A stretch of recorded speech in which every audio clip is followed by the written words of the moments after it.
Donc, je disais, en échange des prestations, vente biens et services à faible prix ou quasiment nul que l'entreprise ULIA SRL va mettre à la disposition des participants et participantes au sein de l'association, bon, ces derniers vont tout simplement faire des cotisations au sein de l'association. Donc c'est en échange des cotisations que vous faites en tant que participants et participantes que vous avez cet avantage-là que les biens et services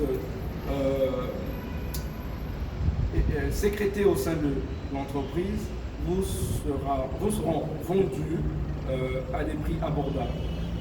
Maintenant, celui qui est hors de l'association, je les appelle par exemple le commun des mortels, eux, ils vont se dire, ben tiens, ce qui est vendu à moi plus cher, l'est vendu moins cher à un participant de l'ULIA Consulting. Je prends un exemple simple. La commission des sciences économiques et de gestion écrit un livre, rédige un livre et le publie. Le livre est vendu par exemple à 50 000 francs pour qui est hors de l'association. Maintenant, imaginons qu'il n'y a pas de client. Bah, ce livre sera vendu au sein de l'association, au niveau des participants, aux participants bien sûr, à par exemple 5 000 francs ou 25 000 francs ou 10 000 francs, comparé à un prix de 50 000 francs qui serait imposé à quiconque est hors de l'association ULIA Consulting.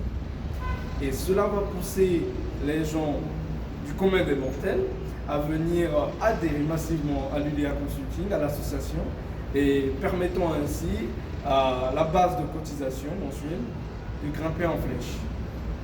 Et nous avons fixé les cotisations à 500 francs seulement minimum. Donc vous voyez que c'est rien du tout en fait, si on voit bien les choses en face. Donc ce projet il est très ambitieux.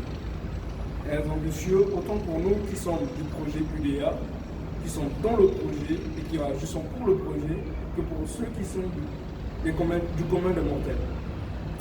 Parce que les gens hors communauté ULIA, qu'est-ce qu'ils ont à gagner? Je prends par exemple le fait que nous ayons décidé de mettre le siège de l'UDA Consulting, de l'association à Kédougou, qui est une région enclavée du Sénégal. Ça va permettre de désenclaver cette région. Nous allons peut-être mettre en place des moyens de communication, il y aura peut-être des centres commerciaux qui vont arriver là-bas, et ainsi de suite.